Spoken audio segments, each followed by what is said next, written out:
दोस्तों, किसी ने बड़ी कमाल की बात कही है कि आलसी वही है जिसके जीवन में कोई बड़ा लक्ष्य नहीं है, जो जीवन को जीना नहीं काटना चाहता है। दोस्तों, एक छोटी सी कहानी जिसके द्वारा आप जानेंगे कि कैसे आलस आपके जीवन में आप पर हावी होता जा रहा है और कैसे आप उसे अपने जीवन से बाहर निकाल सकते हैं। तो चलिए कहानी की शुरुआत करते हैं। एक बार एक नौजवान लड़का एक महात्मा के पास आता है और उनसे पूछता है कि मुझे आलस क्यों आता है। फिर वे महात्मा उस लड़के को उत्तर देते हुए कहते हैं कि आलस आने के दो कारण हैं। पहला कारण यह कि जीवन में कोई बड़ा लक्ष्य न होना, और दूसरा कारण है कि हमारा मन और शरीर कैसे काम करता है उसकी समझ न होना।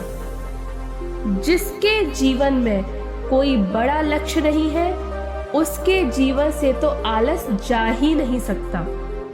लेकिन जिसके जीवन में कोई लक्ष्य तो है, लेकिन उसे अपने शरीर और मन की समझ नहीं है, वह भी आलस की चपेट में आ जाता है। हमारा मन बहुत ही बड़ा कलाकार है और यह हमें मूर्ख बनाने में ज्यादा समय नहीं लगाता है। अगर तुम ध्यान करना चाहते हो तो तुम कभी भी ध्यान करने के लिए मना नहीं करना।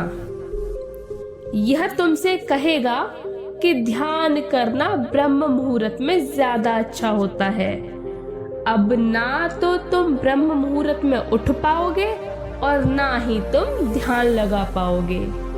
ये मन ही है जो तुम्हें धन कमाने के लिए कभी भी मना नहीं करेगा, लेकिन ये तुमसे कहेगा कि धन ही सब कुछ थोड़े ही होता है, और ये कभी भी तुम्हारा विरोध नहीं करता, बल्कि यह तुम्हें मूर्ख बनाता है।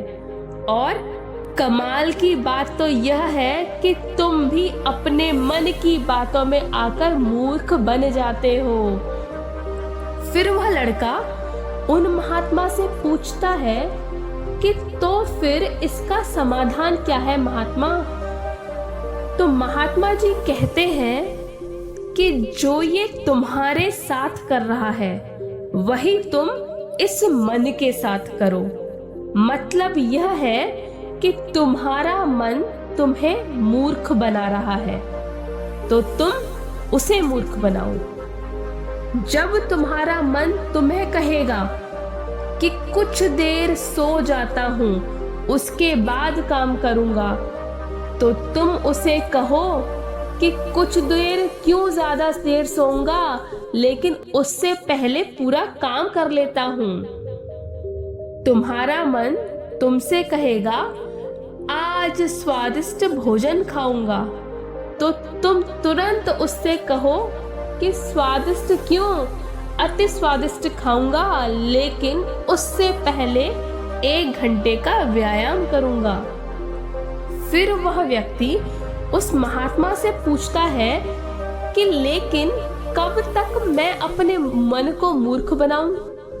फिर वे महात्मा जी उससे कहते हैं कि जब तक तुम अपने आलस से मुक्त रहना चाहते हो, तब तक तुम्हें अपने मन को मूर्ख बनाते रहना है। फिर वह आदमी पूछता है कि कभी कभी तो ऐसा होता है कि मुझे अफसोस होता है कि मैं अपने जीवन में कुछ कर ही नहीं पा रहा हूँ, क्योंकि मेरे भीतर से ही कुछ करने का मन ही नहीं करता।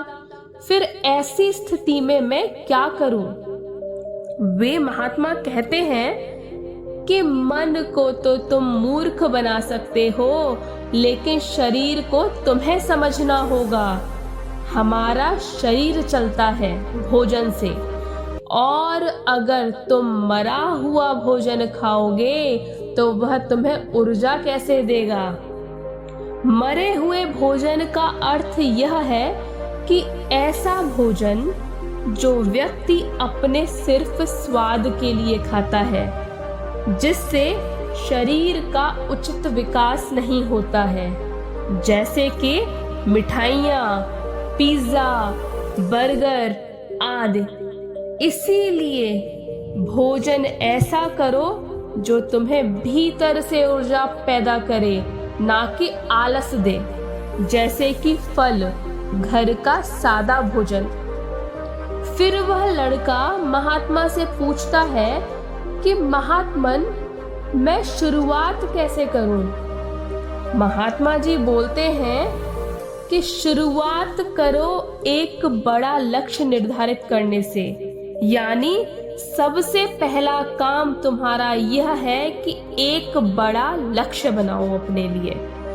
तुम्हारा लक्ष्य केवल कहने के लिए बड़ा नहीं होना चाहिए, बल्कि उस लक्ष्य के साथ तुम्हारी भावनाएं भी जुड़ी होनी चाहिए। अगर तुम्हारा लक्ष्य ऐसा है जिसके बारे में सोचकर ही तुम्हारी आंखों में आंसू आ जाते हैं, तो तुम्हें कुछ और करने की जरूरत नहीं है। फिर तुम्हारा लक्ष्य ही तुमसे सब कुछ करवा देगा। और अगर लक्ष्य इतना बड़ा नहीं है या फिर तुम्हारी भावनाओं के साथ जुड़ा हुआ नहीं है, तो फिर अपने लक्ष्य को खोजना ही सबसे पहला अपना लक्ष्य बना लो। जिस प्रकार भगवान गौतम बुद्ध ने बनाया था, उन्हें पहले अपना लक्ष्य नहीं पता था और उन्हें ये भी नहीं पता था कि उनकी मंजिल क्या है, उसके लिए वे क्या करें। वे तो सिर्फ निकल पड़े थे उस मंजिल की राह में। आशा थी मन में, लेकिन वो भी टूटने लगी थी। लेकिन अंदर से प्यास इतनी गहरी थी कि लक्ष्य को पाकर ही रही। जब तक तुम्हें यह पता नहीं चलता कि तुम्हारा लक्ष्य क्या है, तब तक तुम अपने मन को मूर्ख बनाते रहो, जैसे वो तुम्हें बना रहा है। कोई भी व्यक्ति शराबी बनना नहीं चाहता है, लेकिन उसका मन उसे मूर्ख बनाकर उसे एक शराबी बना देता है। कोई भी व्यक्ति चोर नहीं बनना चाहता, लेकिन यह मन उसे बार बार मूर्ख बनाकर उसे एक चोर बना देता है।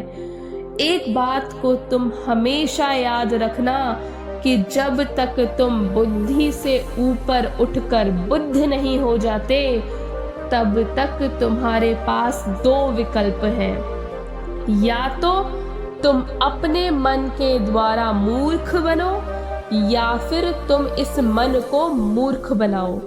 बीच का कोई अन्य रास्ता है ही नहीं। अगर तुमने अपने मन को मूर्ख बनाना बंद कर दिया, तो यह मन तुम्हें मूर्ख बनाना शुरू कर देगा। फिर वह नौजवान लड़का कहता है कि यह तो आसान है, मन को मूर्ख बनाया जा सकता है। वे महात्मा मुस्कुराते हैं और कहते हैं कि यह आसान भी तुम्हारे मन को ही लग रहा है। ये मन कब और कैसी चाल चलेगा, उसके लिए तुम्हें जागरूक रहना पड़ेगा। अपनी जागरूकता को बढ़ाओ और जागरूक व्यक्तियों के साथ रहो, या फिर अपने खुद के साथ समय बिताओ। अगर तुम आलसी व्यक्तियों के साथ रहोगे तो तुम भी आलसी होगे, और अगर तुम ऊर्जावान लोगों के साथ रहोगे तो तुम भी ऊर्जावान बनोगे। फिर वह लड़का महात्मा जी से कहता है कि मुझे अपने मन को मूर्ख बनाना अभी और इसी वक्त से शुरू कर देना चाहिए। महात्मा कहते हैं कि हाँ, सही कहा तुमने। सही समय की प्रतीक्षा करना भी इसी मन का एक छलावा है। इसीलिए अभी और इसी वक्त से काम पर लग जाओ। दोस्तों, जो भी लोग इस कहानी को सुन रहे हैं वो सब इस कहानी से ज़रूर एक सीख लेंगे कि कभी भी सही समय का इंतज़ार न करें। जो समय अभी है, आज है, वही सही समय है किसी भी कार्य को शुरू करने का। और यही समय है जब आपको अपना लक्ष्य बनाने की राह पे चलना होगा और उस लक्ष्य को साकार करने के लिए सही तरीके से, पूरी लगन के साथ, पूरी मेहनत के साथ, बिना किसी आलस के, बिना किसी मन के छलावे के आपको प्रयत्नशील रहना होगा अपने मार्ग की तरफ, अपने लक्ष्य की तरफ। तो दोस्तों, आशा है आपको यह कहानी बहुत अच्छी लगी होगी और आपने इस कहानी से ज़रूर एक बहुत अच्छी सीख हासिल की होगी। तो ऐसी ही और अच्छी कहानियों को सुनते रहने के लिए अभी हमारे चैनल को सब्सक्राइब करें और बने रहें हमारे साथ। धन्यवाद।